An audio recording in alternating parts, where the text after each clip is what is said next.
গণসমাবেশের সম্মানিত সভাপতি, যশোর জেলা স্বেচ্ছাসেবক দলের বিপ্লবী সভাপতি বড় ভাই জনাব মোস্তফা মীর ফাইসাল ভাই একটু পরে প্রধান অতিথি হিসেবে উপস্থিত হবেন বিএনপির ভাইস চেয়ারম্যান আমাদের মাতৃতুল্য নেত্রী অধ্যাপক নার্গিস বেগম। প্রধান বিশেষ অতিথি হিসেবে একটু পরে উপস্থিত হবেন বিদ্যুৎ জ্বালানি খনিজ সম্পদ প্রতিমন্ত্রী বিএনপির কেন্দ্রীয় কমিটির খুলনা বিভাগীয় সাংগঠনিক সম্পাদক আমাদের প্রিয় নেতা জননেতা জনাব আলহামদুলিল্লাহ ইসলাম আলী ভাই। প্রধান বক্তা হিসাবে উপস্থিত হবেন জাতীয়তাবাদী স্বেচ্ছাসেবক দল সংসদের বিপ্লবী সভাপতি জাতীয় সংসদ সদস্য জনাব এস এম জিলানী সহ উপস্থিত হবেন যশোর জেলা বিএনপি অঙ্গ সংগঠনের নেতৃবৃন্দ। সকলকে জানাই অভয়নগর উপজেলা স্বেচ্ছাসেবক দলের পক্ষ থেকে সংগ্রামী শুভেচ্ছা বিপ্লবী অভিনন্দন।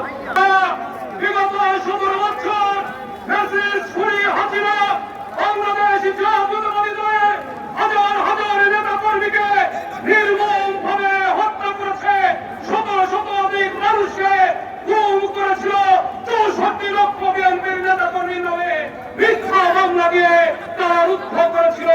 2024 সালে জুলাই আগস্টের গণ আন্দোলনে 14 শতাধিক ছাত্র জনতা, ছাত্র দল, যুব দল, কৃষক দল, বিএনপি অঙ্গ সংগঠনের নেতা কর্মীদের নির্মমভাবে হত্যা করেছে। শুধু তাই নয় বন্ধুরা, গণতন্ত্রকে হত্যা করেছিল, বাংলাদেশের মানুষের ভোট অধিকার কেড়ে নিয়েছিল।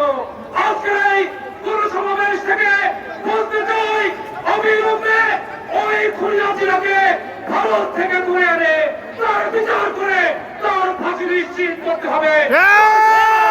আমরা সরকারের কাছে আহ্বান জানাই, অবিলম্বে শেখ হাসিনার জন্য মোমের প্রতিযুক্ত ফাঁসির দড়ির হাত করা আর ওই জেলের সেই সেলকে প্রত্যেক থেকে হাসিনার বিচার বাংলার মাটিতে